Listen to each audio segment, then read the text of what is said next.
à la tête de l'autre, là, tu ressembles à l'autre de la TV, là. Nathalie. Kevin! Omedi! Nathalie! Madame Termotte! Allô, chef. Nathalie. François Pirette, voilà, tu ressembles à François Pirette.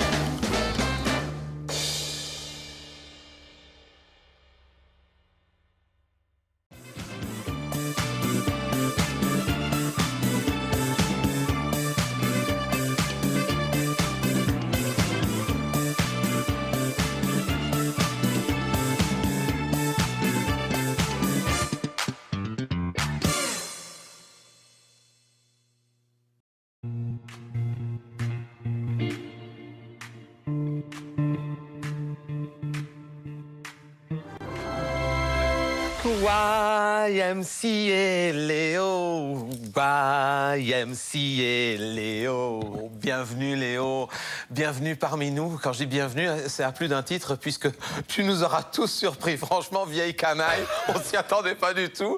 Après 70 ans de sacerdoce, tu fais ton coming out sans même attendre ton tout prochain départ à la retraite. Alors je te dis bravo, franchement c'est épatant.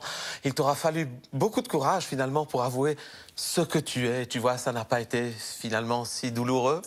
Alors, puisque tu es maintenant des nôtres, est-ce qu'on peut savoir à la Gay Pride qui aura lieu d'ici quelques jours, est-ce qu'on peut savoir sur quel char tu choisiras de faire ta première apparition en public et comment tu seras habillé ou déshabillé, va savoir, puisque maintenant plus rien ne t'arrête. C'est une question très intéressante, mais auquel personne ne connaît actuellement la réponse. Et donc, on peut laisser libre cours à son imagination. Vieux cochon. Est-ce que tu penses que maintenant que ce malentendu est enfin dissipé, que tu seras apprécié des garçons? Oh, j'espère être apprécié. Bah oui, qu'on t'apprécie, oui. On t'aime même, tu sais, Léo. Hein. Et dis-moi, après 70 ans de célibat, qu'est-ce que tu comptes trouver chez nous, les hommes?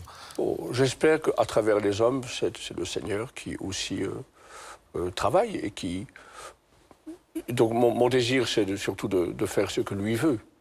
Et c'est que sa volonté se réalise plutôt que la mienne ou celle des autres. Oui, enfin, la volonté des autres, tu sais, dans un gangbang, hein, tu ne décides pas toujours. Des copains en soirée m'ont dit que Elio et toi, vous vous connaissiez bien. Mais il connaît beaucoup de monde. Oui, enfin, je me suis laissé dire que vous vous connaissez suffisamment pour vous être affichés ensemble à Berlin et en Belgique. En Belgique également, bien sûr, oui. Oui, mais même si vous êtes fâché aujourd'hui, tu l'aimes beaucoup, Elio, tout de même. Oui, et je ne dirai jamais le moindre mal de ce garçon que j'ai beaucoup aidé, parce qu'il était en souffrance au moment même où j'ai fait sa connaissance. Et dis-moi, qu'est-ce qui t'a plu chez Elio? Non, je trouve que... Il y a une candeur chez lui. Et lui et toi, vous n'avez jamais... Certainement non. Ouais, il faut dire que tu as 70 ans aussi. Hein. Bon, et alors, et cette Gay Pride, ça va être la fête? Bien sûr, et c'est la fête d'une espérance extraordinaire, puisque ça, c'est une source d'espérance incommensurable.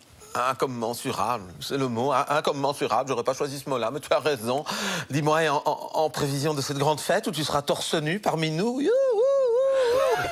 tu vas quand même te resculpter un corps, alors quand est-ce que tu commences? Oh, déjà maintenant. Je trouve que la religion chrétienne est une religion du corps extraordinaire.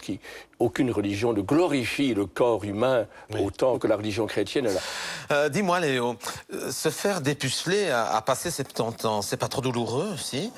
Je ne suis pas de ceux qui disent « Oh, ce n'est rien, c'est un mauvais moment à passer ». À travers ce goulot étroit par lequel il est passé, et redoutable, c'était angoissant pour tout le monde, il a débouché sur une vie nouvelle. Débouché sur une vie nouvelle, tu as raison. Et dis-moi, est-ce qu'il a débouché sur un autre plaisir? Plaisir, c'est beaucoup dit, mais ce serait certainement un défi intéressant, mais très très lourd à porter, très exigeant. Oui, enfin, tu verras, c'est comme tout, hein, on s'y fait.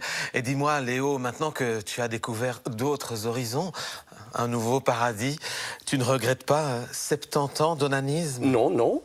C'est une éducation, une manière de régler et de maîtriser la sexualité. Bon, ben si tu le dis. Mais dis-moi, Léo, maintenant que tu fais partie des nôtres, comment expliques-tu que l'Église ait stigmatisé notre communauté depuis tellement d'années? C'est une cible facile, et d'autant plus facile qu'elle ne se défend pas avec des armes. Elle ne se défend que, comme nous le faisons ici, aimablement, que par l'argumentation rationnelle. Ouais, enfin, que soit. Dis-moi, Léo, je me suis laissé dire que tu n'en pinçais pas que pour les garçons, hein, vieille canaille. Il paraît qu'il y a une femme qui arrive à te faire malgré tout soulever la soutane lorsque tu la rencontres. C'est Joël Milquet. Alors, ça doit être très embarrassant. Comment est-ce que tu fais dans ces cas-là? Heureusement, ça ne m'arrive pas trop souvent, mais ce que j'essaye, c'est de dépasser cela par le haut. En pensant au respect pour la femme qui a éventuellement suscité en moi ce fantasme, au lieu de la déshabiller mentalement, je vais essayer de voir en elle ce qu'elle est, c'est-à-dire une femme qui mérite le respect et qui est ma sœur. Ta sœur? Oui, si tu veux. Léo, on va se quitter avec les phrases à compléter. Tu connais le principe. Pour moi, les garçons, aujourd'hui, c'est une histoire de... Cœur et de raison. Moi, Léonard, je veux dire à tous les gays qui ont perdu la foi que Dieu est encore plus miséricordieux qu'il ne le pense. Parfait. Et enfin, Léo, avant de nous quitter, tu nous as tellement habitués à nous dire de grosses conneries. Est-ce qu'il y en aurait une que tu n'aurais jamais dite? Allez, quelque chose que tu n'aurais jamais dit, mais une grosse connerie, hein? Ce que je n'ai jamais dit. Il y a tant de choses que je n'ai jamais dit. Allez, rien qu'une petite. Rien d'une petite. Mais une connerie, hein? Ce que je n'ai jamais dit, c'est que j'espère que la vie animale a sa place même dans le royaume éternel de Dieu. Tout est dit. Bon, dis-moi, Léo, maintenant que tout le monde va le savoir, tu ne regrettes pas ton coming out? Dans ma vie, il n'y a jamais de place pour le regret. T'es super, Léo. Franchement, tu m'étonnes. Tu m'épates, t'es super. On se retrouve la semaine prochaine. Au revoir.